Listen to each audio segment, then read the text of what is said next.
অযোগ্য জনেরে সদা যোগ্য বলে মানে। সেই 1872 সালে মানে আজ থেকে 152 বছর আগে লিখেছিলেন কবি লক্ষ্মীমণি দেবী। যোগ্য অযোগ্য নিয়ে সেই সংঘাত আজও ভোটের বঙ্গে উত্তাপ বাড়াচ্ছে। আজ প্রধানমন্ত্রী প্রচারে এসে বললেন চাকরি যাওয়া যোগ্যদের পাশে তারা আছেন। আবার মুখ্যমন্ত্রী বলছেন সিপিএমকে দিয়ে চাকরি খেয়েছে বিজেপি। এই সমস্ত কিছু নিয়ে আজ আমাদের প্রথম প্রশ্ন থাকবে। যোগ্যদের জন্য লিগ্যাল সেল তৈরি করবে বঙ্গ বিজেপি। রাজ্যে প্রচারে এসে চাকরিহারা যোগ্যদের পাশে থাকার বার্তা প্রধানমন্ত্রী। চাকরি খেয়ে আবার বড় বড় কথা, পাল্টা আক্রমণে মুখ্যমন্ত্রী। ভোটের বঙ্গেই তরজাই চলবে নাকি যোগ্যরা শেষ পর্যন্ত ফিরে পাবেন তাদের চাকরি? সব থেকে বড় প্রশ্ন এটাই। দ্বিতীয়, কদিন আগেই এসএসসি চেয়ারম্যান বলেছিলেন যোগ্য অযোগ্য বিভাজন করব কি করে, আর আজ বললেন চাকরিহারাদের মধ্যে থেকে যোগ্য অযোগ্য চিহ্নিত করা সম্ভব। প্রধানমন্ত্রীর ঘোষণার পরেই কি চাপে পড়ে ইউটার্ন? তৃতীয়,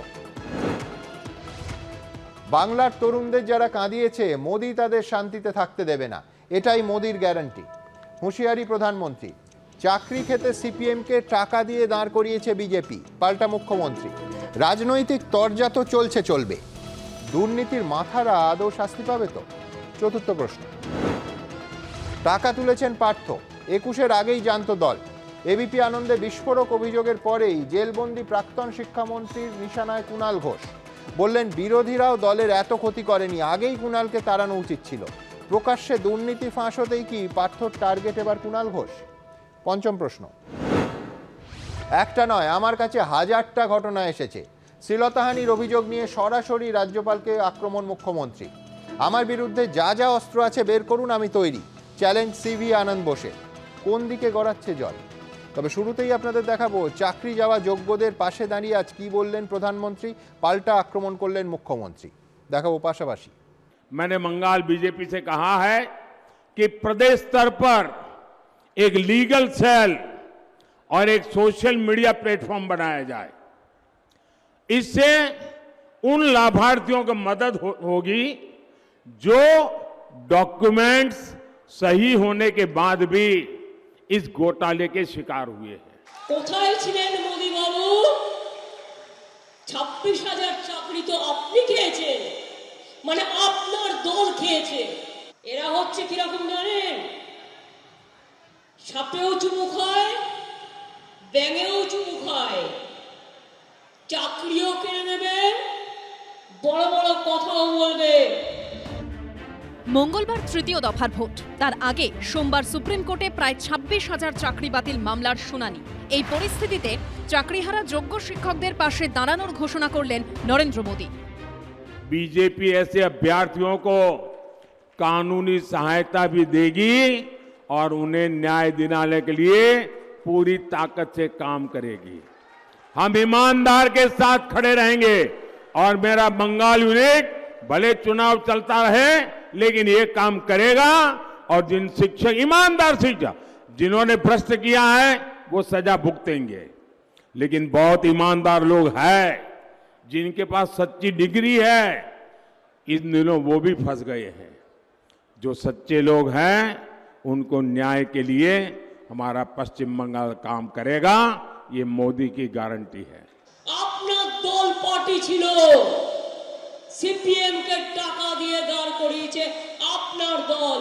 সিপিএম আর বিজেপি একসাথে দাঁড়িয়ে টিচারকে চাকরি খেয়েছে, লজ্জা করে না? থোতা মুখ ভোতা হয়ে যাবে।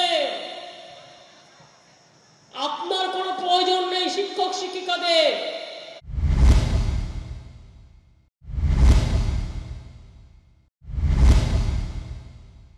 मैं आज बंगाल के युवाओं को गारंटी देता हूं, जिसने हमारे बंगाल के युवाओं को रुलाया है उन्हें मोदी चैन से नहीं बैठने देगा। ये जिन्होंने आपको लूटा है ना, मोदी उनको छोड़ेगा नहीं। भ्रष्टाचारी देर के ছাড়বোনা, এটা মোদির গ্যারান্টি। সিবিআই তদন্ত, ইডি তদন্ত যা যা হচ্ছে পশ্চিমবঙ্গে কোর্টের নির্দেশে, আবার বলছি আমি, কোর্টের নির্দেশে যে সিবিআই তদন্ত, ইডি তদন্ত হচ্ছে, সেগুলোর গতি বাড়িয়ে সেগুলোর সমাপ্তির পথে তার যেন শেষ হয়, তার জন্য প্রধানমন্ত্রী যদি কিছু বলতো তাহলে ভালো লাগতো।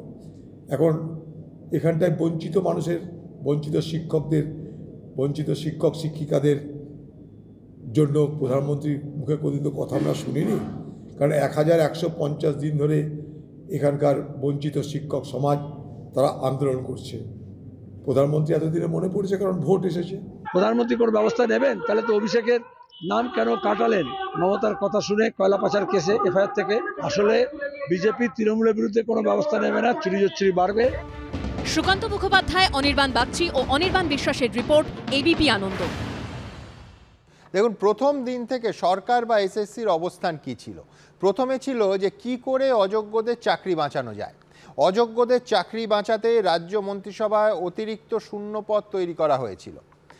গত সোমবার দেখলাম রাজ্যের আইনজীবী সুপ্রিম কোর্টে এই অবস্থান নিলেন যে কিভাবে শুধুমাত্র সিবিআই তদন্ত এবং জেল যাত্রা থেকে মন্ত্রিসভাকে বাঁচানো যায়। অর্থাৎ এতদিন যোগ্য এবং অযোগ্যদের আলাদা করা এবং যোগ্যদের বেছে তাদের পাশে দাঁড়ানোর কোনো বিশেষ উদ্যোগ এসএসসির তরফে অন্তত দেখা যায়নি। কিন্তু এবার কাহানি মে টুইস্ট। যেই প্রধানমন্ত্রী আজ লিগ্যাল সেল খুলে যোগ্য চাকরিহারাদের পাশে দাঁড়ানোর জন্য দলকে নির্দেশ দিলেন, তার কয়েক ঘন্টার মধ্যে এসএসসি ঘোষণা করে দিল যে হ্যাঁ, যোগ্য অযোগ্য আলাদা করা সম্ভব। এই নিয়েই প্রথমে আসবো আইনজীবী বিক্রম বন্দ্যোপাধ্যায়ের কাছে। বিক্রম, একটা কথা আছে, একই কথা শুনি আজ মন্থরার মুখে। আমি বলছি যে কলকাতা হাইকোর্টে এর আগে এতবার চাওয়া হয়েছে এসএসসির কাছ থেকে যে যোগ্যদের তালিকাটা দিন।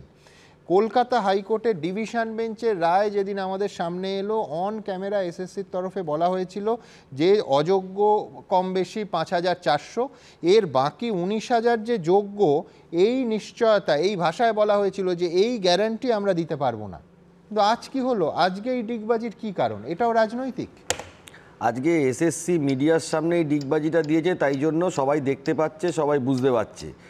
এই ডিগবাজিটা স্কুল সার্ভিস কমিশন 2021 সালে যখন মামলা নভেম্বর মাস থেকে সিবিআই তদন্ত হয়েছে, সেখানে প্রত্যেকটা কোর্টে সিঙ্গেল বেঞ্চে একরকম, ডিভিশন বেঞ্চে একরকম, সুপ্রিম কোর্টে একরকম। এর আগে যখন মামলাটা সুপ্রিম কোর্ট থেকে যখন কলকাতা হাইকোর্টে ফেরত চলে আসে, সেখানেও কিন্তু সুপ্রিম কোর্টের স্পেসিফিক অবজারভেশন আছে, এসএসসি স্ট্যান্ডের কোনো ঠিক নেই, একদম স্পেসিফিক কোর্ট আনকোর্ট অন রেকর্ড। সুপ্রিম কোর্টের রেকর্ডে জাস্টিস অনিরুদ্ধ বোস ডিভিশন বেঞ্চের নেতৃত্ব দিচ্ছিলেন, সেই বেঞ্চে একদম স্পেসিফিক্যালি এসএসসির কোনো স্ট্যান্ডের ঠিক নেই, SSC should take a stand. তাই জন্য জাস্টিস দেবাংশু বসাকের যখন ঘরে মামলা হয়েছিল, তখন আমরা দেখেছিলাম জাস্টিস দেবাংশু বসাক 3টে এফিডেভিট, তারপরে অ্যাডিশনাল এফিডেভিট 4টে এফিডেভিট এসএসসিকে দিতে বলে যে তোমরা ঠিক করো হোয়াট ইজ ইয়োর স্ট্যান্ড। সেই স্ট্যান্ডে এসএসসি ক্লিয়ারলি বলেছে we don't question the genuinity of the OMRs given by CBI. কিন্তু এসএসসি এইটা বলছে না যে how many illegalities are there, proper কিছু নেই। এসএসসি এটাও বলছে না যে কতজন জেনুইন ক্যান্ডিডেট। শুধু একটা ভেগ কথা বললে তো হবে না। 25,000-এর মধ্যে এসএসসির প্যানেল যেটা আছে, সেই প্যানেলের মধ্যে category wise, gender wise, subject wise আপনাকে একদম স্পেসিফিকেশন করতে হবে, আদারওয়াইজ এটা তো হবে না। এবং এই যে টোটাল তথ্যটা এসএসসি যেহেতু এক্সামিনিং বডি, ওদের কাছে কিন্তু প্রত্যেকটা তথ্য আছে, এমন কিছু নয় যে ওদের কাছে নেই, ওদের কাছে সব আছে। ইচ্ছাকৃতভাবে এসএসসি এই স্ট্যান্ডটা নিচ্ছে না, কারণ আমরা দেখেছি যতবার এই ধরুন প্যানেল এক্সপায়ারির পরে চাকরি হয়েছে, তারপরে যারা পরীক্ষায় বসেননি তাদের চাকরি হয়েছে, তাদের নিয়ে কিন্তু এসএসসি ফাইল করেছে that is wrong, that is right, natural justice, বিভিন্ন পয়েন্টস নিয়ে। কিন্তু যখন ফাইনালি যখন কলকাতা হাইকোর্টের কাছে আবার ফেরত এলো সুপ্রিম কোর্ট থেকে, এসএসসির কোনো স্ট্যান্ড নেই। এবং এসএসসি আরও বলছে, একদম অর্ডারে স্পেসিফিক রেকর্ড আছে যে কতগুলো ইলিগ্যালিটি হয়েছে সেটা আমরা বলতেই পারবো না। বেসিক্যালি আমার যেটা মনে হয় SSC has become a political mouthpiece. নইলে কিছুদিন আগে চেয়ারম্যান বলছেন আমরা সবার জন্য লড়াই করছি, আজকে চেয়ারম্যান বলছেন, এটা বলাতে আমি আর এটা বলতে সুবিধা হচ্ছে যে কোর্টে যে স্ট্যান্ডটা নিয়েছে এক্স্যাক্টলি এরকম, বিভিন্ন কোর্টে বিভিন্ন সময় সিঙ্গেল বেঞ্চে একরকম, ডিভিশন বেঞ্চে একরকম, সুপ্রিম কোর্টে একরকম। এবং এসএসসি এটা বলেই যাচ্ছে, কনস্ট্যান্টলি বলে যাচ্ছে ওদের স্ট্যান্ডের কোনো ঠিক নেই। এবং এটার জন্য বিস্ময় সুপ্রিম কোর্টের জজেরা প্রকাশ করেছে। এবং আমি আরও একটা কথা বলবো, এই যে 25,000 ছাত্রছাত্রীর ভবিষ্যৎ পুরো অন্ধকারে চলে যাবার মতন জায়গায় আসলো, এর জন্য একমাত্র দায়ী স্কুল সার্ভিস কমিশন এবং রাজ্য সরকারের শিক্ষা দপ্তর। এরা যদি তৎপর না, এরা যদি তৎপর হতো তাহলে অন্তত 25,000 লোকের এইভাবে যেত না, অন্তত 4-5 হাজার 7 হাজার যেগুলো একদম জেনুইন ফ্রড ফেক ক্যান্ডিডেটস তাদেরটা যেত। মানে শুরুতেই আমি বলছি অসঙ্গতি, তার কারণ বিক্রম যেরাম বলছিলেন যে তাদের অবস্থানের কোনো নিজেদের কোনো সুনির্দিষ্ট অবস্থানই নেই। আমি যদি একদিকে অযোগ্য মেনেই নিই তাহলে সবার জন্য লড়াইয়ের তো প্রশ্ন ওঠে না। আমি অযোগ্য প্রার্থীদের যারা পয়সা দিয়ে চাকরি কিনেছে তাদের জন্য লড়বো কেন? ঠিক এইখান থেকে আমি পরের প্রতিবেদনে আসব, যেখানে এসএসসির এই অবস্থান বদল অথবা সুনির্দিষ্ট অবস্থান না থাকা। একদিকে যাদের সঙ্গে এটা হলো সেই যোগ্য চাকরি প্রার্থীরা প্রধানমন্ত্রীর এই ঘোষণাকে স্বাগত জানাচ্ছেন, অন্যদিকে এসএসসির ভূমিকায় তীব্র ক্ষোভ প্রকাশ করছেন। আজ করুণাময়ীতে তারা বিক্ষোভও দেখান। দেখুন, যোগ্য যারা প্রার্থী তাদের পাশে অবশ্যই কমিশন থাকবে। আমরা চেষ্টা করব যে মহামান্য সুপ্রিম কোর্টে এখন বিষয়টি আছে বিচারাধীন, যে মহামান্য সুপ্রিম কোর্টকে এটা আশ্বস্ত করতে যে এই তালিকা থেকে যোগ্য অযোগ্য বিভাজন করা সম্ভব। নির্বাচনী প্রচার সভায় চাকরি হারানো যোগ্যদের পাশে দাঁড়ানোর আশ্বাস দিলেন নরেন্দ্র মোদী। আর তারপরই যোগ্য অযোগ্য বিভাজন নিয়ে নিজের আগের অবস্থান থেকে কার্যত ডিগবাজি খেলেন স্কুল সার্ভিস কমিশনের চেয়ারম্যান সিদ্ধার্থ মজুমদার। এখন তিনি বলছেন যোগ্য অযোগ্য বিভাজন করা সম্ভব, কিন্তু এই এসএসসির চেয়ারম্যানই 7 দিন আগে বলেছিলেন যোগ্য অযোগ্যদের স্পষ্ট বিভাজন করা কার্যত অসম্ভব। যারা বেআইনি, যারা অযোগ্য, বাকি সবাই যোগ্য। দেখুন, আমাদের যা রেকমেন্ডেশন গেছে তার মধ্যে আমরা চিহ্নিত করেছি এদের, বাকিরা যোগ্য। এবারে যদি কোনো নতুন তথ্য প্রমাণ না আসে বা আপাত দৃষ্টিতে এই মুহূর্তের তথ্যে দাঁড়িয়ে তারা যোগ্য, বাকি সবাইকে যোগ্য বলতে আপনি তো তাহলে পাচ্ছেন না। এটা কখনো সার্টিফাই করা যায় না। সবাইকে আমি তো চেক করে দেখিনি, তাদের ওএমআর কি আমি বাকি 19,000-এর বা বাকি 23 লক্ষের ওএমআর চেক করে দেখেছি?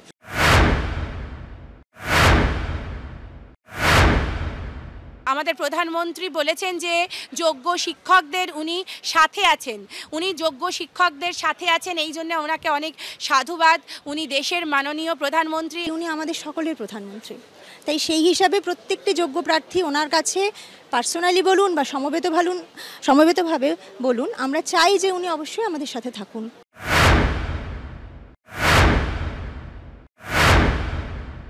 মোদি বাবু, আপনাকে লোক দেখানো ইলেকশনের আগে ঢং করতে হবে না, অনেক ঢং করেছেন আপনি, চাকরি খেয়েছেন, আপনার লোকেরা খেয়েছে।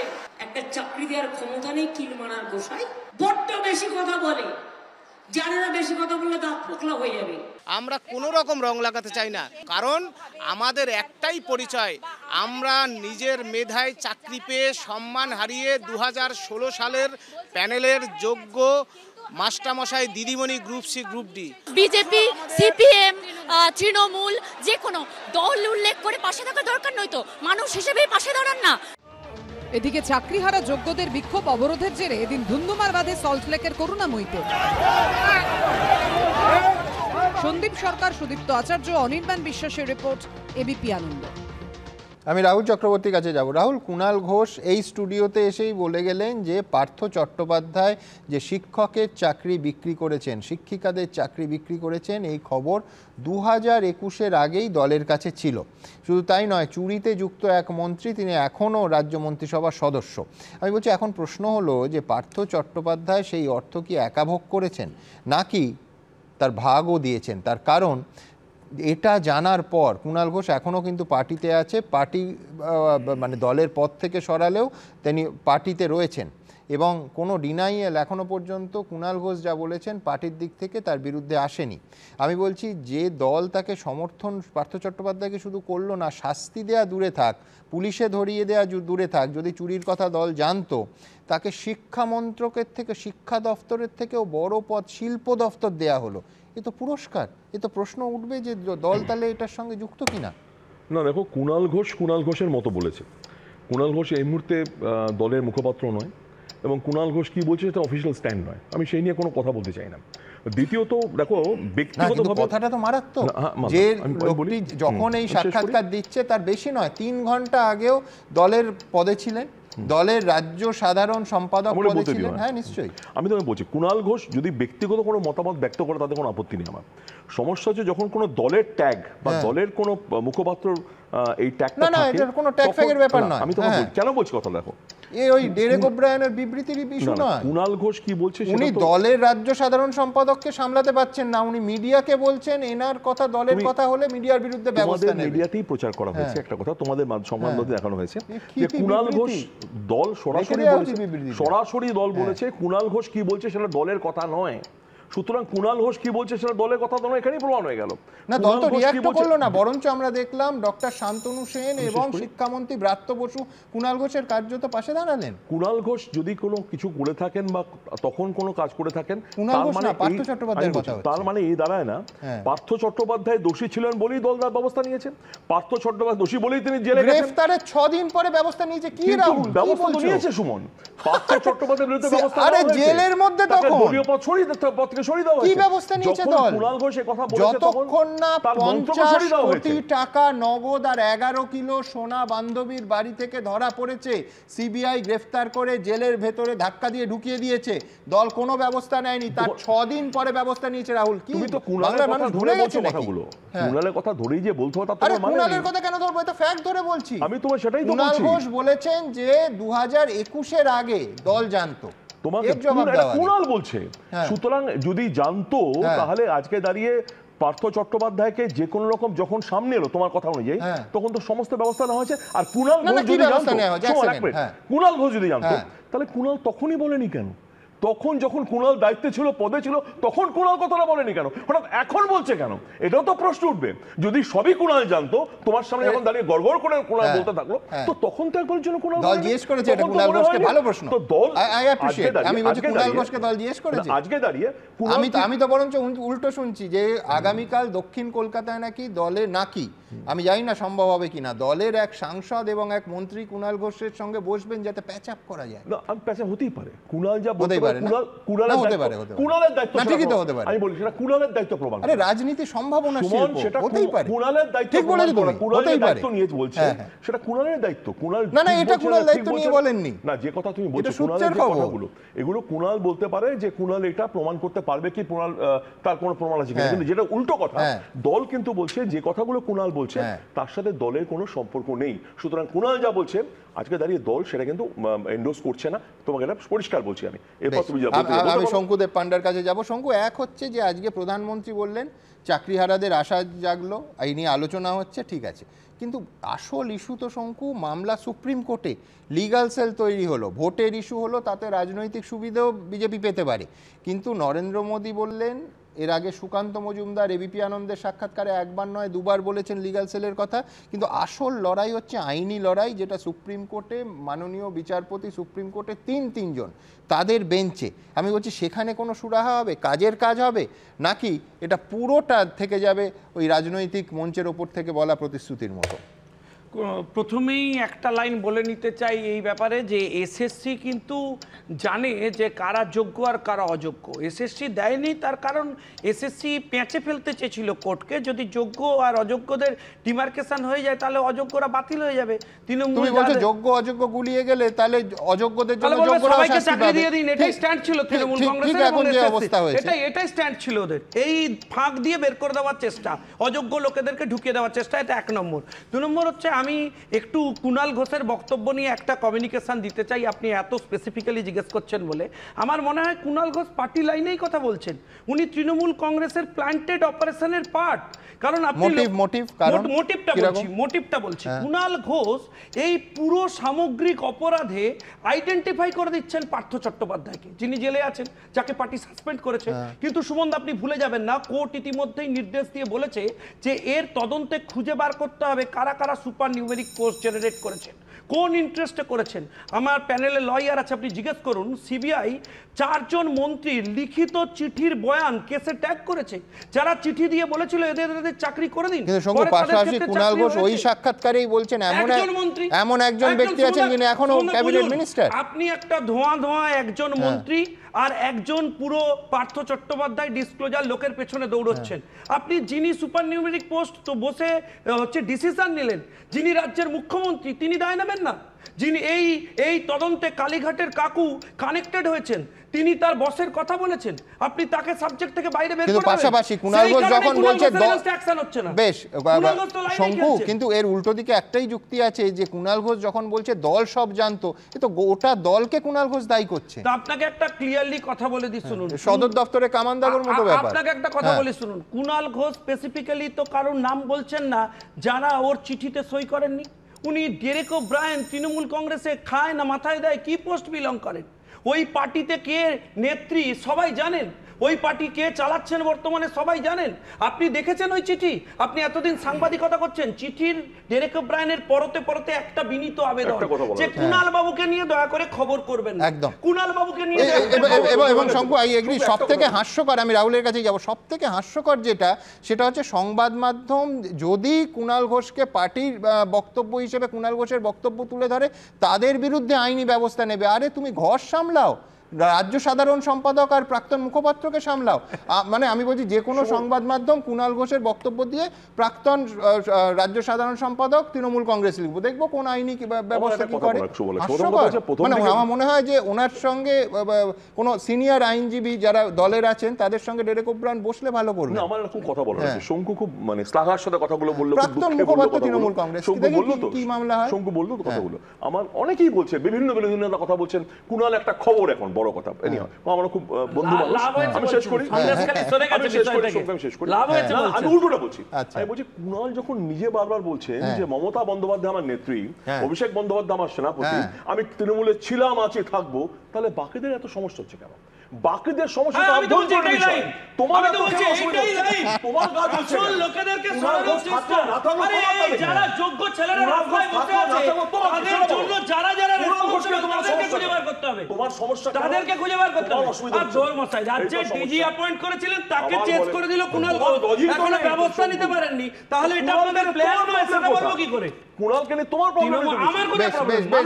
এই দুর্নীতি নিয়ে আজকেই মঞ্চের ওপর থেকে একেবারে সরাসরি প্রধানমন্ত্রী বনাম মুখ্যমন্ত্রী। প্রধানমন্ত্রী বলছেন তৃণমূল নেতারা এখানে সমস্ত ধরনের দুর্নীতি করার রেকর্ড বানিয়েছেন, এমন দুর্নীতি যা কেউ ভাবতে পারবেন না। পাল্টা মুখ্যমন্ত্রী বলছেন সবাই চোর, সবাই দুর্নীতিবাজ, আর আপনি সাধু বাবা, পণ্ডিত সাধু। আরে তৃণমূল তো তোদের দুর্নীতির কাছে কোট আনকোট বলছি চুনোপুটি। দেখুন পরের প্রতিবেদন। टीएमसी के नेताओं ने यहां हर तरह के घोटाले करने का रिकॉर्ड बना दिया है। ऐसे ऐसे घोटाले जो कोई सोच भी नहीं सकता। সবাই চোর, সবাই দুর্নীতিবাজ, আর আপনি সাধু বাবা, পণ্ডিত সাধু। আরে তৃণমূল তো তোদের দুর্নীতির কাছে চুনোপুটি, জানেই না কিছু।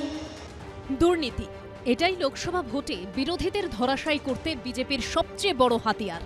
দুদফার ভোট মিটেছে, তৃতীয় দফার ভোটের আগে রাজ্যে এসে বীরভূমের আমোদপুরের সভা থেকে তৃণমূলকে আক্রমণের সেই প্রধান অস্ত্রে ফের একবার শান দিলেন নরেন্দ্র মোদী।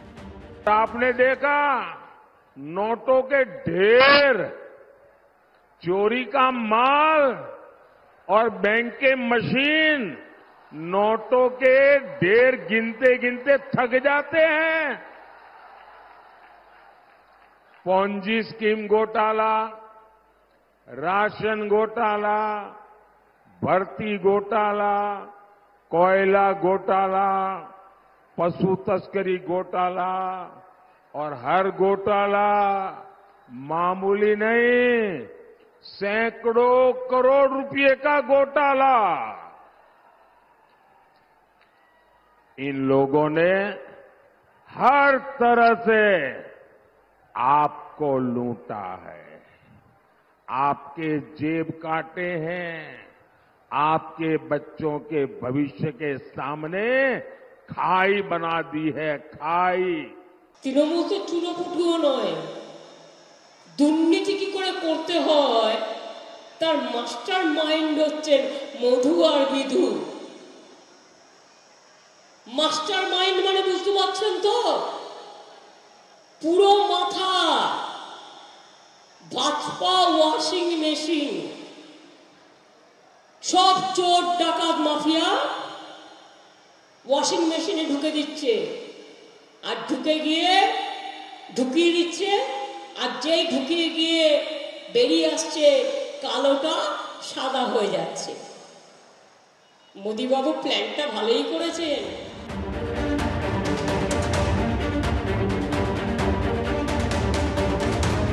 দুর্নীতির ঠাকুরদাদারা এখন দুর্নীতির সার্টিফিকেট দিতে বেরিয়েছে। আমরা জানি ওনার কথাতে বলতে হবে না যে পশ্চিমবঙ্গে তৃণমূল কংগ্রেস মানেই চোর, কিন্তু ওনারা হচ্ছেন চোরেদের সর্দার, ওরা হচ্ছে ডাকাত। ডাকাত চোরের সার্টিফিকেট দিলে বাংলার মানুষ আর বিশ্বাস করবে। শেষ অবধি দুর্নীতি ইস্যু লোকসভা ভোটে কত বড় ফ্যাক্টর হলো বোঝা যাবে 4 জুন। ব্রতদীপ ভট্টাচার্য, সুকান্ত মুখোপাধ্যায় ও উজ্জ্বল মুখোপাধ্যায়ের রিপোর্ট, এবিপি আনন্দ।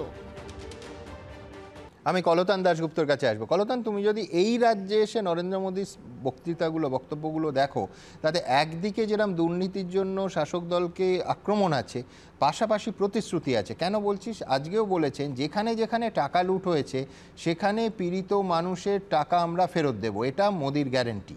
কিছুদিন আগে এসে বলেছিলেন, না বোধহয় ওই কৃষ্ণনগরের যিনি রাজমাতা ওনার দলের প্রার্থী, টেলিফোনিক একটা অডিওতে সেখানে বলেছিলেন যে ইডি যে অ্যাটাচ করেছে এই রাজ্যের 3000 কোটি টাকা, সেই 3000 কোটি টাকা সম্পত্তি যাদের কাছ থেকে লুট করা হয়েছে তাদের ফেরত দেওয়া যায় কি না সেই বিষয়ে তিনি আইনি পরামর্শ নিচ্ছেন। এখন দুটো জিনিস আছে, এক হচ্ছে পুরোটাই কিন্তু লিগাল সেল, এক, আর দুই হচ্ছে আইনি পরামর্শ। সুতরাং ভবিষ্যতে যদি না হয় তাহলে আমি শঙ্কুকে ধরতে পারবো না যে প্রধানমন্ত্রী বলেছিলেন কিন্তু হলো না, কারণ পুরোটা কিন্তু পরামর্শের জায়গায় আছে। তো এর নিশ্চয়তা, নিঃসন্দেহে নির্বাচনী বাজার গরম হয়ে গেছে, কিন্তু কোনো নিশ্চয়তা আছে, আশ্বাস তো হওয়ার কারণ আছে। যতগুলো টাকা পয়সা প্রধানমন্ত্রী ফেরত দেবেন বলেছেন তার মধ্যে খালি ওই কালো টাকা উদ্ধার হয়ে 15 লাখ টাকার দেওয়ার আর কোনো ঘোষণাটা করছেন না।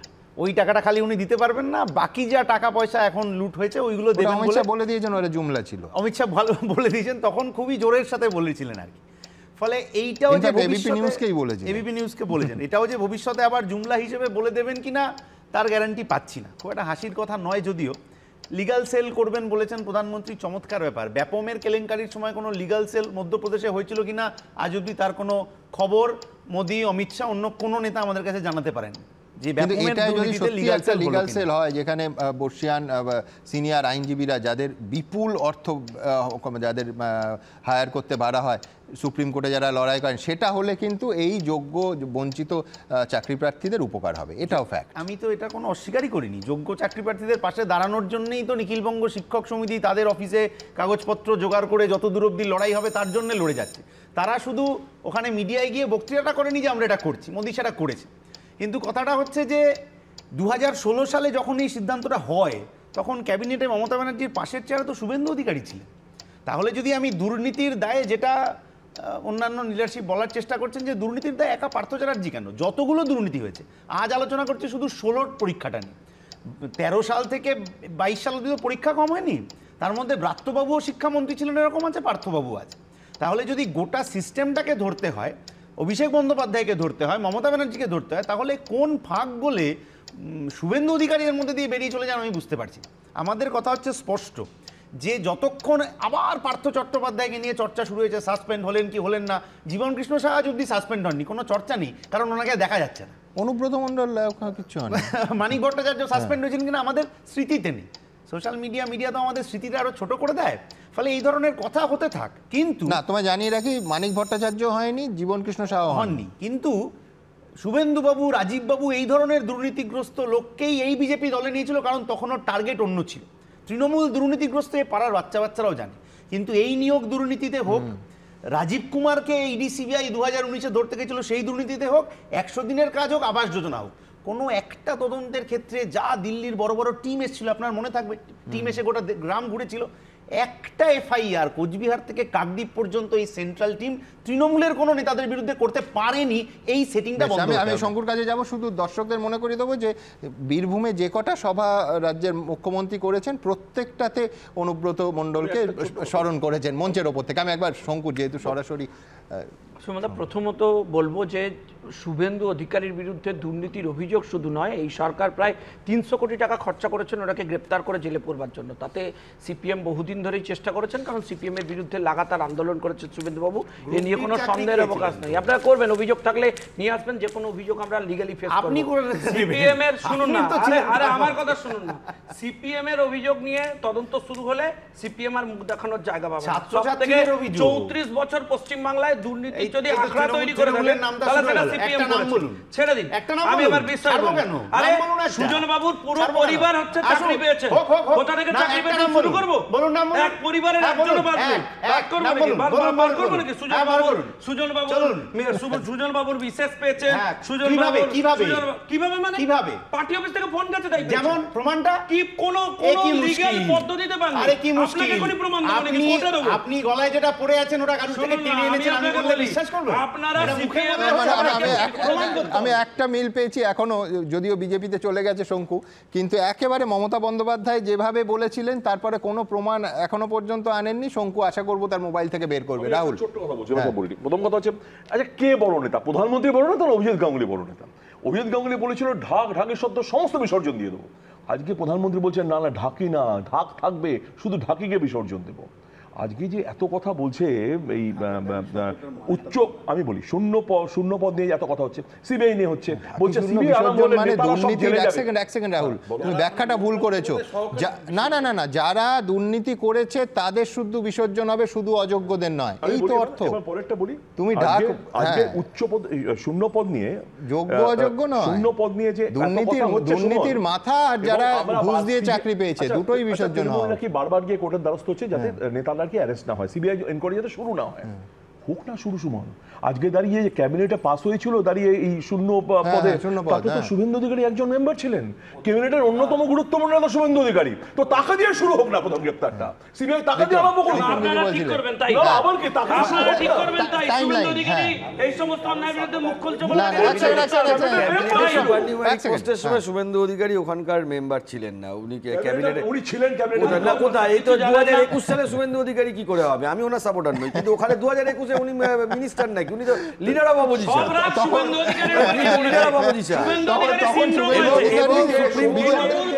বিজেপিতে যোগ দিয়ে দিয়েছেন, কিন্তু অসুবিধে তা নয়।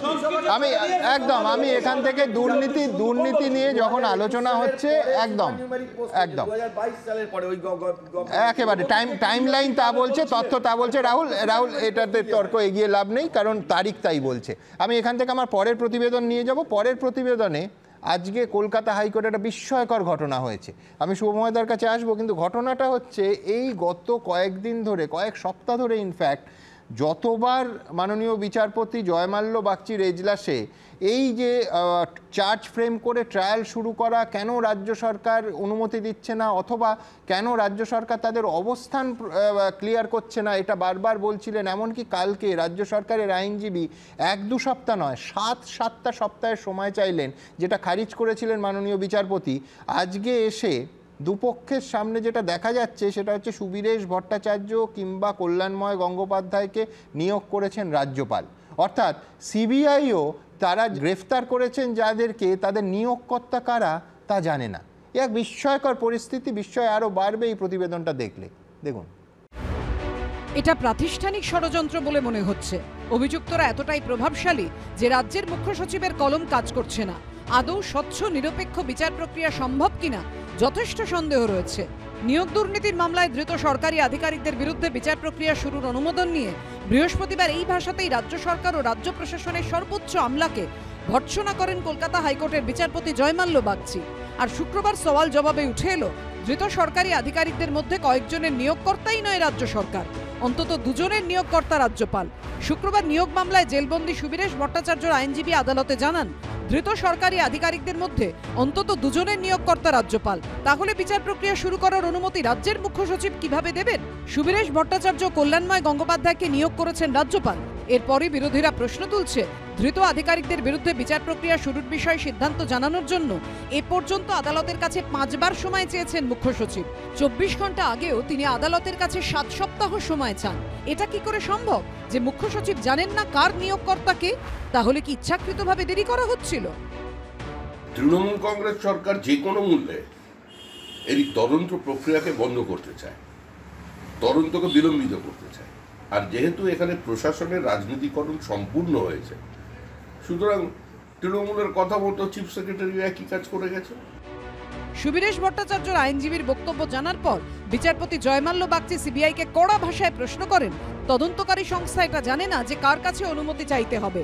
এই ধরনের তদন্তকারী সংস্থার কাছ থেকে এই ধরনের ভূমিকা গ্রহণযোগ্য নয়। আমরা শুধুই মুখ্য সচিবকে উদ্দেশ্য করে কড়া মন্তব্য করছিলাম। সঠিক ব্যক্তির কাছে অনুমতি না চাইলে তিনি কি করে অনুমতি দেবেন? মুখ্য সচিব, রাজ্য সরকার এবং কেন্দ্রীয় সরকার এটা পরিকল্পিতভাবে সময় নষ্ট করেছে এবং চোর বাঁচানোর পলিসি নিয়েছে। রাজ্যের সরকার তৃণমূল এবং কেন্দ্রের সরকার বিজেপি যৌথভাবে এই চোরেদের বাঁচানো এবং সময় নষ্ট করেছে আদালতের। নিয়োগ দুর্নীতিতে গ্রেফতার হওয়া সরকারি আধিকারিকদের বিরুদ্ধে বিচার প্রক্রিয়া শুরুর জন্য 2022 সালের নভেম্বর মাসে মুখ্য সচিবের কাছে অনুমোদন চায় সিবিআই, কিন্তু এতদিনেও সেই অনুমোদন দেওয়া হয়নি, যা নিয়ে একাধিকবার হাইকোর্টে ভর্ৎসনার মুখে পড়েছে রাজ্য সরকার। সৌভিক মজুমদার, করুণাময় সিংহ ও সুমন ঘড়াইয়ের রিপোর্ট, এবিপি আনন্দ। আমি শুভময়দার কাছে আসবো। শুভময়দা, একদিকে প্রতিদিন মাননীয় বিচারপতি জয়মাল্য বাগচি বলছেন যে কেন সরকার তার অবস্থান পরিষ্কার করছেন না, কেন মুখ্য সচিব চুপ করে আছেন। আমি বলছি রাজ্য এতদিন চুপ করে বসে আছে, 4 মাস সময় এর আগে নিয়েছেন, গতকাল 7 সপ্তাহ সময় চেয়েছিলেন মুখ্য সচিব এইটা জানাতে। আজকে দেখা যাচ্ছে সিবিআইও জানে না যে অনুমতিটা কার কাছ থেকে নিতে হবে, রাজ্যের কাছ থেকে না রাজ্যপালের কাছ থেকে। আমি বলছি যে দোষীরা শাস্তি পাচ্ছে না, যোগ্যরা বিচার পাচ্ছে না, মাসের পর মাস কেটে যাচ্ছে। অবধারিতভাবে প্রশ্ন উঠবে কি এটাই কি সেটিং, যে রাজ্য সরকার আর সিবিআই দুটো পক্ষ তারা খোঁজ নিয়ে দেখলেও না যে সুবীরেশ ভট্টাচার্য এবং কল্যাণময় গঙ্গোপাধ্যায়ের ওপর চার্জ ফ্রেম করতে অর্থাৎ ট্রায়াল শুরু করতে কোন সংস্থার অনুমতি নিতে হবে? সুমনবাবু, গোটা বিষয়টা যেটা দাঁড়াচ্ছে সেটা হচ্ছে একটা জিনিস রাজনীতির যে কোনো রাজনৈতিক দলকে বুঝতে হবে যে আমরা যারা সাধারণ মানুষ আমরা কিন্তু বিচার ব্যবস্থার ওপর অনেক বেশি বিশ্বাস রাখছি। তার কারণ মাননীয় প্রাক্তন বিচারপতি অভিজিৎ বাবুর সময় থেকে মহামান্য জয়মাল্যবাবু যে কথাগুলো বলছেন সেটা হচ্ছে যে তিনি বারবার জিজ্ঞেস করছেন যে কার কাছ থেকে অনুমতি নিতে হবে বা কে অনুমতি দেবেন। এবার এই মুখ্য সচিব যে পজিশনগুলো, এগুলো তো যারা আসেন তারা আইএএস পাশ করে, তারা অসম্ভব জ্ঞানী মানুষ হন এবং তারা সেখানে বারবার সময় চাইছেন। এবার আজকে জানা যাচ্ছে এবার গোটা ব্যবস্থাটায় দুপক্ষের আইনজীবীরা যে বক্তব্য রাখছেন সেই কাজটা তো মহামান্য আদালত করে দিতে পারেন না। তার মানে দুপক্ষের লোকেরা যে কথাগুলো বলছেন তার মধ্যে তারা পরিষ্কারভাবে কথাগুলো বলছেন না। এবার এর মধ্যে সব রাজনৈতিক দলেরই সেটিং আসতে পারে, বামপন্থী বা কংগ্রেস তারা সিট টিট পান, তারপর তাদের নিয়ে আমরা আলোচনা করব। তৃণমূল এবং বিজেপি তারা যেভাবে আসন ভাগটাগ করবেন 42-এর মধ্যে, তার জন্যে তাদের এখন এই এফর্টটা নিতে হচ্ছে যে তারা কিভাবে নিজেদের মধ্যে ভাগাভাগি করে নেবেন। কারণ কেউ বলছে না কোর্টে যে তাদের অনুমতিটা কে দেবেন। অর্থাৎ এই যে ঢাকি যেটা ঘটছে তার বাইরে অনেক বড় একটা ঢাক গুড়গুড় রয়ে গেছে আর কি। এখন এই ঢাক গুড়গুড়ের মাধ্যমে যে কিভাবে এই দুটি পক্ষ আদালতের সামনে ঘটনাগুলি পেশ করবেন না, এই ব্যাপারটা কিন্তু আমাদের কাছে পরিষ্কার নয়। আদালত বারবার জানতে চাইছেন, অভিজিৎ বাবু জানতে চেয়েছেন, মহামান্য জয়মাল্যবাবু জানতে চাইছেন এবং ভাবুন তারা জানার চেষ্টা করেও এতদিন ধরে যদি জানতে না পারেন, এবার আসবে সেই চাকরি প্রার্থীদের বা যারা চাকরি পেয়েছেন, যারা সৎভাবে চাকরি পেয়েছেন তাদের জন্য যে তথ্য, তথ্যের তো অসম্পূর্ণতা আছে, এই তথ্যের অসম্পূর্ণতার জায়গা থেকে বেরিয়ে আসতে হবে। যারা ভুল করেছেন তাদের শাস্তি হবে বা তাদের চাকরি থাকবে না, যারা ঠিক করেছেন তারা তো চাকরি পাবেন। কিন্তু সেই চাকরির জায়গায় দক্ষিণ কলকাতায় নাকি প্যাঁচাপ হবে, উত্তর কলকাতা নয় কেন জানি না সেটা। তো এই প্যাঁচাপ বা বিভিন্ন ধরনের প্যাঁচ, এই ঘটনাগুলো কেন দুটি সরকার করছে? সরকার তো কেন্দ্রের সরকার, রাজ্যের সরকার। সরকার তো বিজেপি আর তৃণমূল নয় বা কংগ্রেস সিপিএম যদি ক্ষমতায় আসে। এই যে তারা এই সহজ জিনিসগুলো না বলে যে লোকগুলো এই রোদ্দুরের মধ্যে বসে আছে, আবেদন থাকবে কেন্দ্রের সরকার এবং রাজ্যের সরকারের কাছে, অনেক উপায় আছে, আপনারা এগিয়ে আসুন। আপনারা কোর্টে এই ঢাক গুড়গুড় না করে জজ সাহেবরা ঢাক এইসব বিসর্জন দেওয়ার আগে আপনারা দয়া করে গিয়ে কোর্টকে বলুন, আপনারা নিজেদের মধ্যে আলোচনা করুন, করে এই মানুষগুলো যারা রাস্তায় বসে আছে, যারা সত্যিকারের পরীক্ষা দিয়ে চাকরি পেয়েছেন, যাচ্ছেন, মুখ্যমন্ত্রী একটা কথা বলছেন ঢং, প্রধানমন্ত্রী কিছু একটা বলে যাচ্ছেন, এই ঢং ঢং ঘন্টা বাজানো অনেক দিন চলেছে। আমরা চাই যারা রাস্তায় বসে আছেন, যারা ঠিকভাবে চাকরি পেয়েছেন, তাদের দয়া করে কোনোভাবে চাকরিটা এবার একটু দেওয়ার চেষ্টা করুন। তৃণমূল বিজেপির 42টা আসন কিভাবে ভাগ করে নেবেন, তার জন্য কিন্তু এই রোগগুলোকে, এই বাচ্চাগুলোকে এই রোদ্দুরের মধ্যে বসে থাকতে হচ্ছে। এটা কিন্তু চলতে পারে না। শুনুন না, আমি একটা কথা বলছি যে সিপিএম এর ন্যারেটিভে বাইনারি নিয়ে খেলবার চেষ্টা করবেন না। না, খেলছি আমি না, আপনাকে খেলছি না। স্পেসিফিক্যালি বলছি কেন্দ্র সরকার এখানে কি করবে? কেন্দ্র সরকার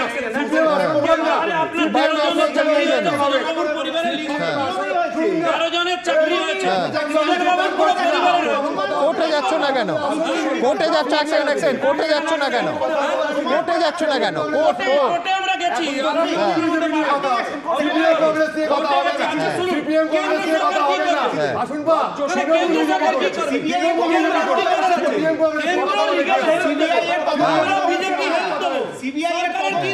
আচ্ছা, শঙ্কু পান্ডা বাইনারির কথা বলছে। বাইনারি হলে সব থেকে বেশি লাভ হবে দুটো দলের, একটা দলের নাম বিজেপি, আরেকটা দলের নাম তৃণমূল। আমি বিশ্বনাথদার কাছে আসবো। বিশ্বনাথদা, এই পুরো 5টা বক্তব্যের সামাপ যদি করা যায়, দেখা যাচ্ছে দুটো ছবি। একদিকে মমতা বন্দ্যোপাধ্যায়, তিনি বলছেন এই সমস্ত চাকরি নাকি বিজেপি সিপিএমকে দিয়ে খেয়ে নিয়েছে। আচ্ছা, 2, নির্বাচনের আগে চাকরি নিয়ে ঢং করতে হবে না। অন্যদিকে পুরো খেলাটা হচ্ছে যে কে কার ঘাড়ে দায়টা চাপাবে, আরেকজন হচ্ছে কে কিভাবে কত বিশ্বাসযোগ্যভাবে বঞ্চিতদের পাশে অর্থাৎ যোগ্যদের পাশে এসে দাঁড়াবে। আপনি বলেছিলেন সোমবার দিনই যে এই নির্বাচনের সবথেকে বড় ইস্যু হতে চলেছে এই শিক্ষা নিয়োগ। প্রথমত আমি বলবো যে আপনারা এসএসসির কথা বলছেন, আমি ব্যক্তিগতভাবে মনে করি এবং তাদের কাজকর্ম দেখে মনে করি এসএসসি এবং রাজ্য সরকারের মধ্যে আলাদা কোনো সংস্থা নয়। মানে কার্যত এসএসসির কোনো অটোনমি নেই। তৃণমূল কংগ্রেস সরকার যেভাবে তাকে চালিয়েছে এতদিন ধরে তাই চালাচ্ছে। এসএসসির যিনি চেয়ারম্যান তারও কোনো ব্যক্তি স্বাধীনতা বলে আছে বলে আমি মনে করি না। এবং আমি পরিষ্কার করে মনে করি তৃণমূল কংগ্রেস এসএসসি সমার্থক শব্দ।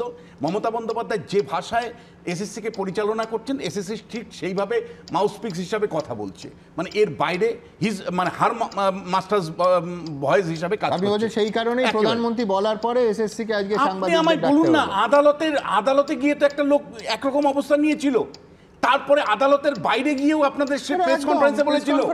আজকে কি করে মানে এসএসসি চেয়ারম্যান আরেক রকম কথা বলেন?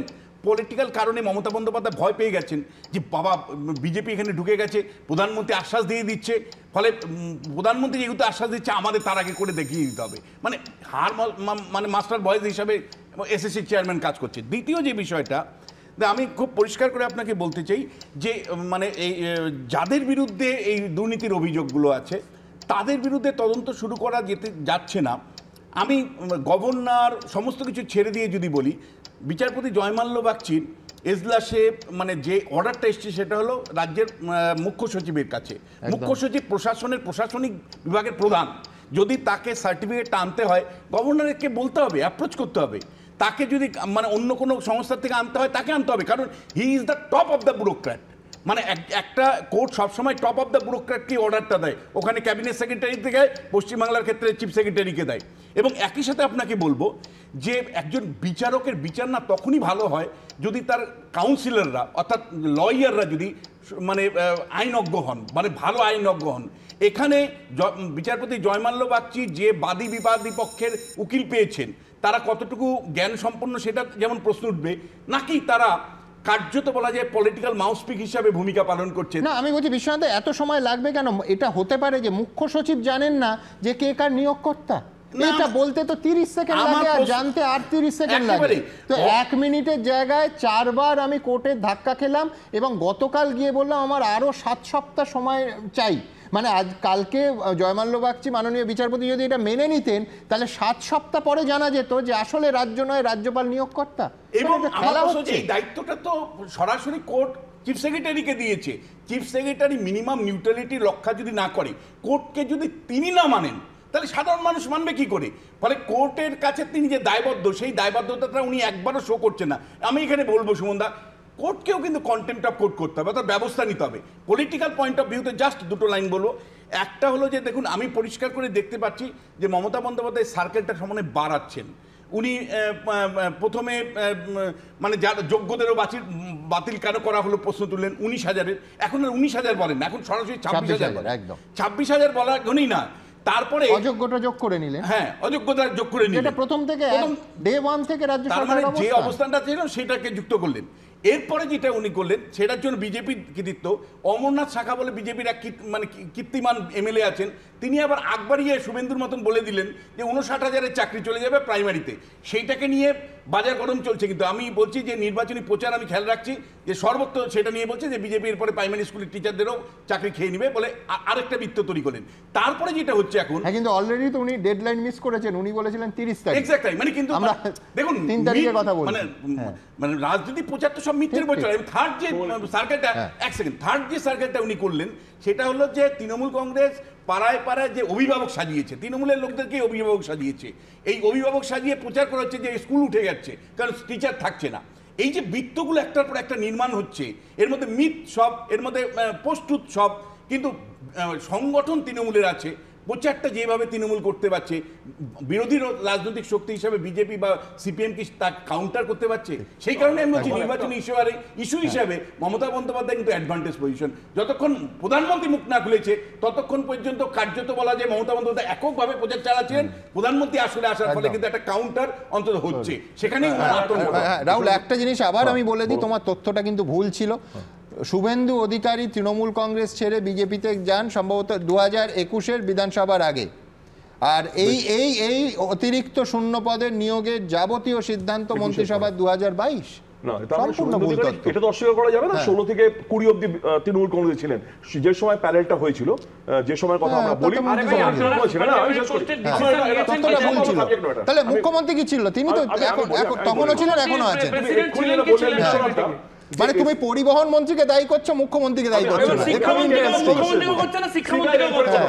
বিশ্বনাথ যেটা বললেন একটু যে উনি হিজ হার মাস্টার ভয়েস। প্রথম কথা, এসএসসি একটা স্বয়ংশাসিত সংস্থা। আমার একটা কতটা স্বয়ংশাসিত আজকে বারবার যেটা বলেছি, তুমি বলছো স্পিরিট অফ জাস্টিস। যদি 10 জন নিরপরাধীও বেরিয়ে যায়, তুমি কি বলছো এসএসসি ঠিক সেই রকম স্বয়ংশাসিত যেরকম স্বয়ংশাসিত রাজ্য নির্বাচন কমিশন, রাজ্য নির্বাচন রাজীব হাসিনা যেরকম আদালতের নির্দেশে এই ইনভেস্টিগেশন হচ্ছে। আদালতের নির্দেশে সিবিআই, সিদ্ধার্থ বাবু আর রাজীব হাসিনার মধ্যে কি তুলনামূলক, কাকে বেশি ভালো লাগে? আজকে দাঁড়িয়ে আদালতের নির্দেশে এই ইনভেস্টিগেশন চলছে। সিবিআই যে ইনভেস্টিগেশন করলো, সেখানে দাঁড়িয়ে তাদের কি করার কাজ কি ছিল? অযোগ্যদের বের করা। কে বলেছে অযোগ্যদের বের করা? ইনভেস্টিগেশন কি যোগ্যদের জন্য? যারা পয়সা নিল আর যারা চুরি করে ঢোকালো, চাকরি হারালো। আমি আবার বলি, আমার একটা প্রশ্ন আছে, এই এসএসসি কোটি কোটি টাকা খরচা করে রেখেছে কেন? আমার প্রশ্ন, এসএসসি নাইসা বলে একটা বেআইনি সংস্থা, সে জালিগিরি করেছে, তাকে দিয়ে দিচ্ছে হচ্ছে টেন্ডার। তাহলে তুমি আছো কি করতে? এসএসসিটা বন্ধ করে দিন, এসএসসিটা বলুন।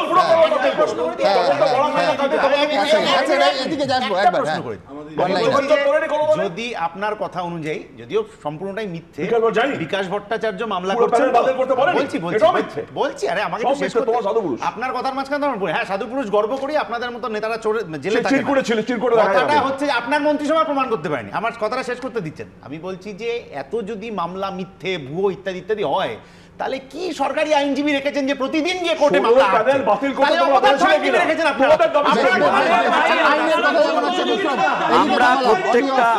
আমরা প্রত্যেকটা রিট পিটিশন হাইকোর্টে ফাইল করেছি, স্পেসিফিক প্লি নিয়ে, যে প্রত্যেকটা পিটিশনে প্রেয়ার আছে যে যারা ইল্লিগাল অ্যাপয়েন্টি তাদের সরাতে। কোনো রিট পিটিশন যেগুলো আমরা ফাইল করেছি সেখানে কোথাও বলা নেই যে এন্টায়ার প্যানেল বাতিল করতে। 1 মিনিট ওয়েট, যোগ্যদের চাকরি গেল, তার কারণ আছে। না কারণ আছে, আমি বলে দিই কারণটা। এই জন্য কারণটা গেল, যোগ্যদের তালিকা এসএসসি দেয়নি বলে একটা বাক্যের উত্তর। যোগ্যদের তালিকা এসএসসি দেয়নি বলে যোগ্যদের চাকরি গেছে, একবার না। এটা বাজে কথা বলছি, মিথ্যাচার, মিথ্যা কথা। এখনই অর্ডারের একটু বলতেই থাকো। চাল আর কাঁকড় এসএসসি যে আলাদা করতে পারেনি বা করেনি, এটা অন ক্যামেরা আছে। হ্যাঁ, একটা ডিস্টিংগুইশার। এবার পশ্চিমবঙ্গে এখন একটাই শিল্প, সম্ভাবনার শিল্প, অর্থাৎ রাজনীতি। সেই রাজনীতির এই শিল্পে কারা এগিয়ে আছে? তৃণমূল এবং বিজেপি। সিপিএম কংগ্রেস তো এখন আসন টাসন পায়নি। তা আমরা যখন আমরা চাইবো যে যেহেতু তৃণমূল কংগ্রেস রাজ্যে ক্ষমতায়, বিজেপি কেন্দ্রে ক্ষমতায়, তারা চাইবেন তারা তাদের আইনজীবীদের বুঝিয়ে এই চাল থেকে কাকড় বাছা, দুধ থেকে জল বাছা, এই ডিস্টিংগুইশারগুলো বার করে দেয়া। কিন্তু এই সম্ভাবনার শিল্পে সফল দুটি রাজনৈতিক দল তারা কেন তাদের যে এজেন্সি, নাকি এ বলছেন ও এজেন্সি দখল করে আছে, ও বলছেন এ এজেন্সি দখল করে আছে, তাহলে তাদেরকে সঠিক নির্দেশ দিচ্ছেন না।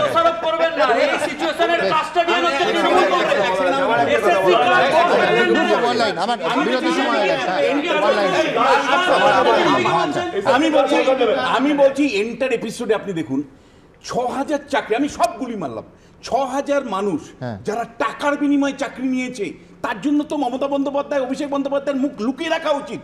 আপনি দেখুন গর্বের সাথে বলছে চাকরি ওরা খেলো, আর চাকরি খাওয়ার আগে প্রশ্নটা হচ্ছে টাকার বিনিময়ে চাকরি বিক্রি হয়েছে বাজারে, পটল আলু পটলের মতো বিক্রি হয়েছে, টাকার বিক্রি হয়েছে, মাথা নিচু করে থাকা উচিত। অযোগ্যদের জন্য